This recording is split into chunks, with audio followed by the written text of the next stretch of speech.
Armin Rahman was known in his neighborhood as the Quiet Man. He lived in a small, two-story house at the end of Maple Street, where the trees leaned over the road like tired old guardians. Every morning at exactly 7 a.m., he stepped out to collect his newspaper, wearing the same gray sweater regardless of the season. He would nod politely to passing neighbors, but never stop to talk. People assumed he liked being alone. But loneliness is not always a choice. Armin had not always been this way. 20 years ago, his house was filled with laughter. His wife, Lila, loved to sing while cooking. Her voice floated through the rooms like soft sunlight. Their daughter, Misha, would run down the hallway with her tiny feet tapping against the wooden floor, giggling for no reason other than being alive. Back then, Armin was a different man. He laughed loudly, told terrible jokes, and believed that happiness was permanent. Until the accident. It was a rainy evening when everything changed. A careless truck driver, a slippery road, and a single moment that shattered a lifetime of dreams. Lila and Misha never came home. The house, once warm and alive, turned into a museum of memories. For months, Armin could not bear to enter Misha's room. Her toys remained exactly where she had left them. A half-finished drawing of a rainbow still lay on her desk. Lila's favorite blue scarf hung behind the bedroom door, untouched. Armin could not move anything. To change the house felt like erasing them. Years passed, but grief does not follow calendars. Armin retired early from his job as a school teacher. He stopped meeting friends. Invitations piled up unopened. The world outside seemed too loud, too busy, too indifferent to his pain. At night, he would sit by the window and stare at the streetlight. Sometimes he imagined he could hear Lila humming or Misha calling, "Baba!" The silence that followed was always unbearable. One winter evening, as cold wind rattled the windows, Armand noticed a small movement near his gate. A thin, shivering dog stood outside, its fur matted and eyes wide with fear. It looked as lonely as he felt. Armand hesitated. He had not cared for anyone in years. Caring meant attachment, and attachment meant loss. But the dog did not leave. It simply sat there, staring at the house as if waiting for permission. Something in Armand's chest softened. He opened the gate slowly. The dog flinched but did not run. "It's cold," Armand whispered, surprised at the sound of his own voice. He brought the dog inside and wrapped it in an old blanket. The animal trembled at first, then slowly rested its head on Armand's knee. That night, for the first time in years, the house did not feel entirely empty. Armand named the dog Shanti, which meant peace. Taking care of Shanti forced him into routine again. Morning walks replaced silent staring. Buying dog food meant brief conversations with shopkeepers. Children in the neighborhood began to smile and wave at him when they saw Shanti trotting beside him. "Uncle, what's her name?" a little boy once asked. "Shanti," Armand replied. "That's a beautiful name," the boy grinned. Armand felt something unfamiliar. Warmth. Days turned into months. Shanti grew healthier, her once dull eyes now bright and playful. She followed Armand everywhere, her tail wagging like a metronome of joy. Sometimes, when Armand sat quietly, she would rest her head on his lap, as if reminding him he was not invisible. One afternoon, while walking in the park, Armand noticed a young woman sitting alone on a bench, crying softly. People passed by without stopping. He recognized that look, the heavy weight of private sorrow. Without thinking too much, he approached. "Are you all right?" he asked gently. The woman looked surprised but nodded weakly. "I lost my father last week," she said. "Everything feels empty." Armand understood. Instead of offering empty comfort, he simply sat beside her. Shanti nudged the woman's hand, and she gave a small, broken laugh. "She's friendly," the woman said. "She saved me," Armin replied quietly. Over the next few weeks, they met in the park several times. Her name was Aisha. She was new to the neighborhood, working as a nurse. Grief had followed her too. They did not talk much about the past at first. They spoke about small things, the weather, the trees, Shanti's funny habits. But slowly, stories emerged. Armin told her about Layla's singing and Misha's rainbow drawing. Aisha shared memories of her father teaching her to ride a bicycle. Talking hurt, but it also healed. One evening, as the sun painted the sky in shades of orange and pink, Aisha said, "You know, loneliness doesn't disappear completely, but it becomes lighter when shared." Armin looked at Shanti chasing butterflies in the grass. "I used to think my life ended that night," he said. "I was only surviving, not living." "And now?" Aisha asked softly. Armin watched as a group of children ran past, laughing loudly. Shanti barked happily, joining their excitement. "Now," he said slowly, "I think maybe life is not about replacing what we lost. It's about carrying it forward."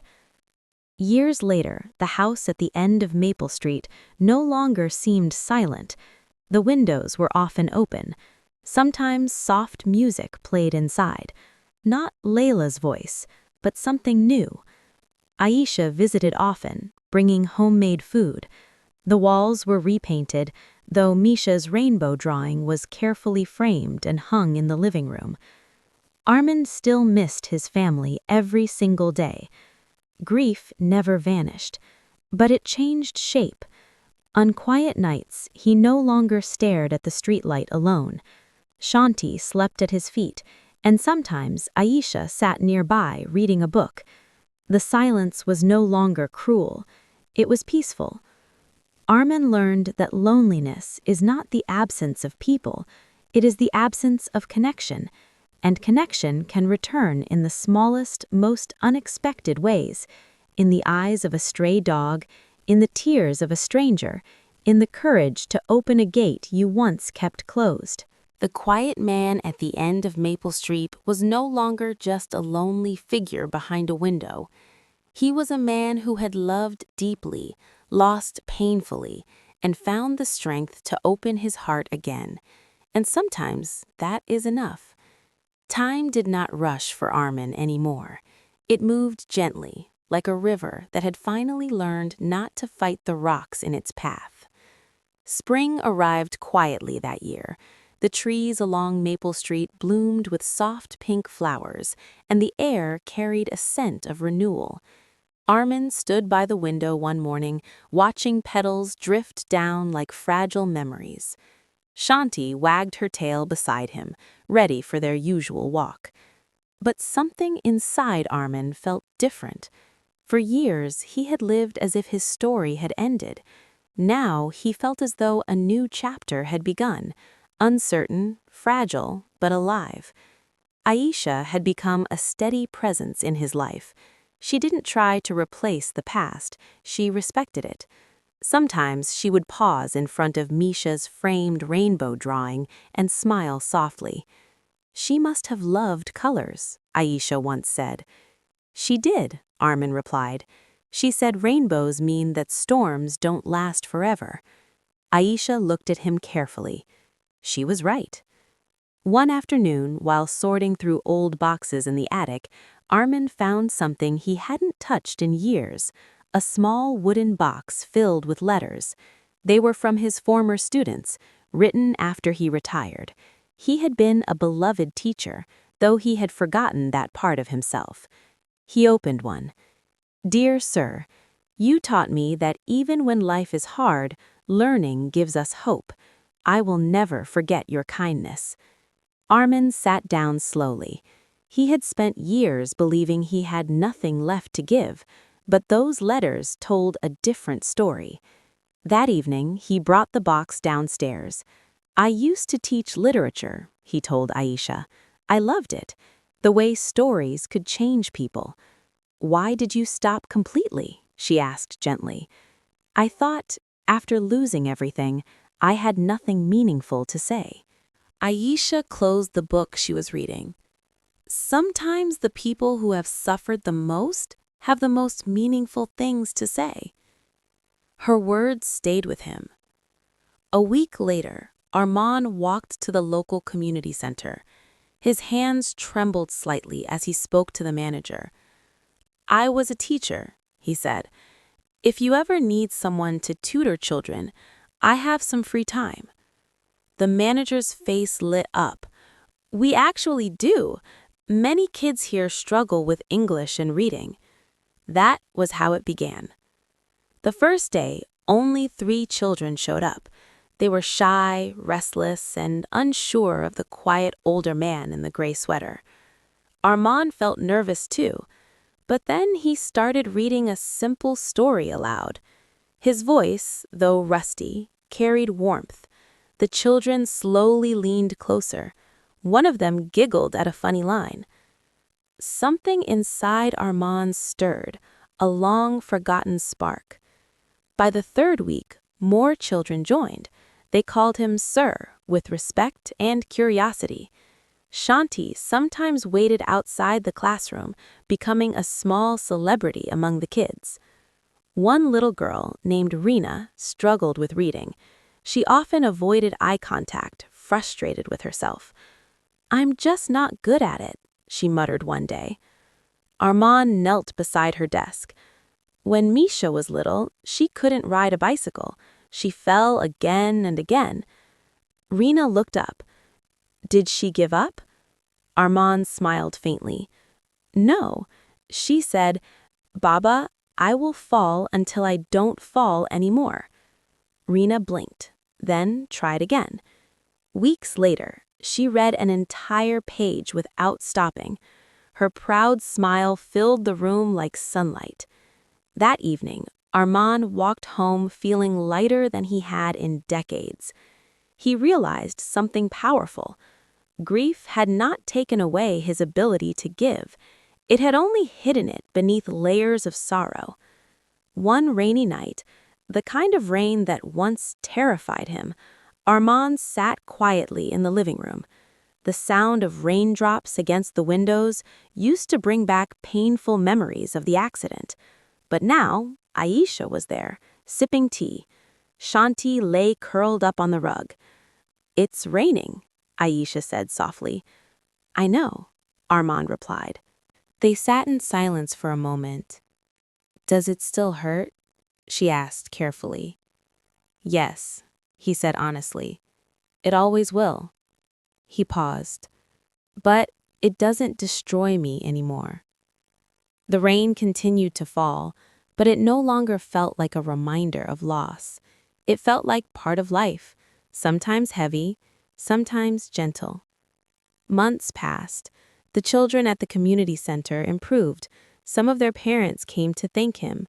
Neighbors who once saw him as the quiet man now greeted him warmly. One evening, as the sun dipped below the horizon, Armand stood outside his gate. He noticed something small but significant. He was no longer afraid of attachment. He understood that loving again did not betray the past, it honored it. Misha's rainbow drawing still hung on the wall. Lila's blue scarf was carefully folded in a drawer. They were not erased. They were remembered. And in that remembrance, Armand found strength instead of weakness.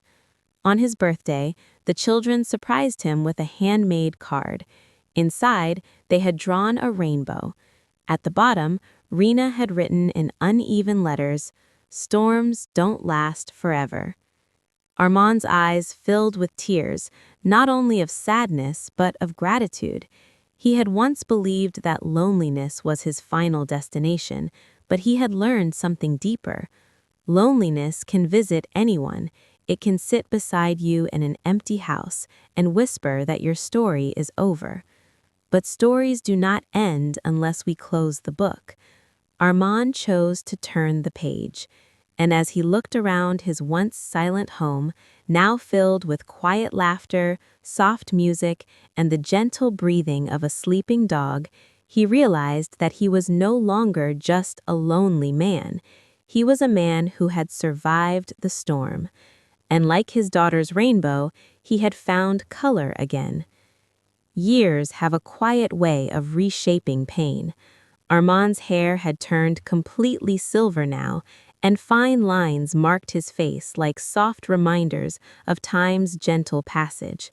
But his eyes no longer carried the heavy emptiness they once did. They held something steadier: acceptance. The community center had become a second home to him.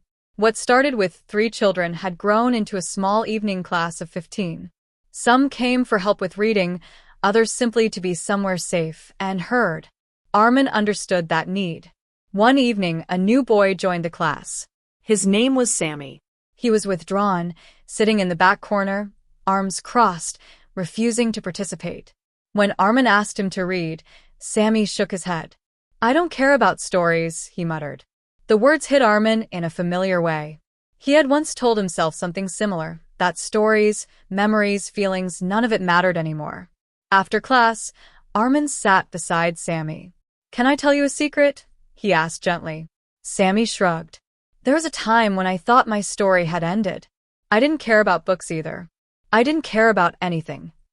Sammy glanced at him, curious despite himself. "What happened?" the boy asked quietly. "I realized," Armin said, "that stories don't fix pain. But they remind us that pain is not the only chapter." Sammy didn't respond, but the next day he brought a notebook. Slowly, patiently, Armin worked with him, not just on reading, but on expression. One afternoon, Sammy handed him a page filled with messy handwriting. It was a story about a boy who lived in a dark forest, but carried a small lantern that never went out. Armin swallowed hard. "That's beautiful," he said. Sammy shrugged again, but this time there was a small spark in his eyes. At home, life had also found a steady rhythm. Aisha visited often, sometimes staying late to help prepare lesson plans or cook dinner. The bond between them had deepened, not rushed, not forced, but built carefully on shared understanding. One evening, as they sat in the garden watching fireflies blink in the dusk, Aisha spoke softly. "Armin, do you ever feel guilty for being happy again?" The question lingered in the warm air. He thought about it. "Yes," he admitted. "At first I did. I felt like smiling meant I was forgetting them. And now—" He looked up at the sky, where the first stars were beginning to appear. "Now I think happiness is not betrayal. It's survival. Layla wouldn't have wanted me to disappear. Misha wouldn't have wanted me to stop living." Aisha reached for his hand. Grief, he had learned, was not something you defeated. It was something you carried, like a scar that no longer bled but still told a story. One rainy afternoon, another rainy afternoon, like the one that once changed everything, Armin stood before Misha's framed rainbow. The glass reflected his older face. "I hope I've made you proud," he whispered. The rain tapped gently against the windows, but it no longer felt threatening. It felt cleansing. Later that week, the community center organized a small event where students could read their own stories aloud. Sammy was on the list. When his name was called, the boy walked to the front, hands trembling slightly. Armin watched from the back, heart steady but full. Sammy began reading the story of the boy with the lantern. His voice shook at first, then grew stronger. When he finished, the room filled with applause. Sammy looked directly at Armin, not at the floor, not at the walls, but at him. In that moment, Armin understood something profound. Loneliness had once made him feel invisible. But now, because of his pain, he could see others more clearly. He could recognize the quiet suffering in someone's posture, the hidden sadness behind stubborn silence. And he could reach out. Months later, the local newspaper published a small article about the retired teacher who volunteered his time to help neighborhood children. They called him the man who brought back stories. Armin smiled when he saw the headline. He wasn't a hero. He was simply a man who had once been broken and chose not to stay that way. On his 70th birthday, the children surprised him again. This time, they painted a large mural on one wall of the community center. It was a rainbow stretching across a dark sky. Underneath, they wrote, "Every storm carries the promise of light." Armin stood before it, tears in his eyes. He had started as a lonely man in a silent house. He had believed the silence would swallow him whole. But life, persistent and unpredictable, had knocked gently on his gate in the form of a stray dog, a grieving woman, and a handful of children needing guidance. He had opened the gate, and that had changed everything. That night, as he lay in bed with Shanti curled beside him and soft music playing in the background, Armin felt a deep, quiet peace. Loneliness still visited sometimes, in dreams, in old photographs, in certain songs. But it no longer ruled him, because he had learned the greatest truth of all. Love does not end when people leave. It transforms. It spreads. It finds new ways to exist.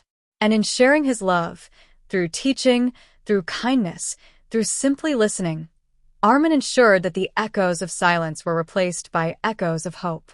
The man at the end of Maple Street was never truly alone again. His story, once paused by tragedy, had continued, and in continuing, it had become something beautiful. Time, in its quiet wisdom, had carried Armin further than he ever imagined he would go. The house at the end of Maple Street no longer looked like a place frozen in grief. Flowers bloomed in the small garden, bright marigolds and white lilies that Aisha had planted one spring afternoon. The paint on the walls was fresh. Laughter sometimes drifted through the open windows. But inside, the memories remained, not as wounds, but as roots. Shawnee had grown older too. Her steps were slower now, her muzzle touched with gray. She spent more time resting beside Armin's chair as he read or prepared lessons. Sometimes he would gently stroke her head and whisper, "You found me when I was lost." And it was true. One quiet evening, Armin sat at his desk, writing in a leather-bound notebook. Over the years, he had begun to write his own story, not for fame, not for publication, but for truth. He wrote about Layla's singing, about Misha's rainbow, about the long nights of unbearable silence. He wrote about the stray dog at the gate and the trembling boy with the lantern story. He titled it simply, "After the Storm." He wasn't sure who would read it someday. Perhaps no one. But that didn't matter. Writing it felt like closing a circle. A few weeks later, the community center organized a larger gathering, a celebration of learning. Former students returned, some now in college, some working jobs, all eager to see the man who had once sat patiently beside them with a book. Rena came, taller and confident now. She hugged him tightly. "You told me not to give up," she said. "I'm studying to become a teacher." Armin's eyes shimmered. "Then you will change many lives." Sammy came too. He carried a small printed booklet. "I published my first short story," he said shyly. "It's about the boy with the lantern." Armin held the booklet carefully, as though it were made of glass. "I think," Sammy added quietly, "you were the lantern." For a moment, Armin could not speak. All those years ago, he had believed he had nothing left to offer the world. Yet here stood living proof that even broken hearts can guide others. That night, after the celebration ended, Armin walked slowly home under a sky full of stars. Aisha walked beside him, her arm gently linked with his. "Are you tired?" she asked. "A little," he smiled. "But it's a good kind of tired." When they reached the house, Armin paused at the gate, the same gate where Shawnee had once stood shivering in the cold. He looked at it thoughtfully. "I almost didn't open it that night," he said. Aisha squeezed his hand. "But you did." Inside, Shanti lifted her head weakly and thumped her tail. Armin knelt beside her. "You changed everything," he whispered. Days later, Shawnee passed away peacefully in her sleep. The house felt quiet again, not painfully silent, but tenderly still. Armin buried her in the garden beneath the marigolds. He placed a small stone there and wrote one word on it. Peace. He cried, of course. Loss never stopped hurting. But this time, The grief did not feel like darkness swallowing him whole. It felt like love remembering. As months passed, Armin continued teaching, though less frequently. Age gently slowed him. His steps were softer, his voice quieter, but his presence remained steady and warm. One afternoon, while sitting alone in the living room, sunlight streaming through the curtains, Armin looked at Misha's framed rainbow on the wall. He no longer saw only what he had lost. He saw what he had built afterward. A life reshaped by sorrow. A heart reopened by courage. A home once filled with echoes of silence, now carrying echoes of hope. He closed his eyes and felt something he hadn't felt in decades: completeness. Not because pain had disappeared, but because he had made peace with it. Years later, when Armin's time finally came, it was gentle. He passed away in his sleep, just as Shawnee had, the leather notebook resting on his bedside table. The community center held a memorial in his honor. The children, now adults, stood before the mural of the rainbow. Sammy read aloud from Armin's notebook. Loneliness is not the end of a story. It is a quiet page between chapters. If you have the courage to turn it, you may find color waiting on the other side. There were tears. There were smiles. And outside, as if in silent agreement, a soft rain began to fall, light, steady, cleansing. When the rain stopped, a rainbow stretched across the sky above Maple Street. The house at the end of the road stood peacefully, windows glowing in the fading light. Armin Ramon had once been known as the lonely man, but that was never the full truth. He was a man who loved deeply, lost painfully, and chose, again and again, to open his heart. And because he did, his story did not end in silence. It ended in color.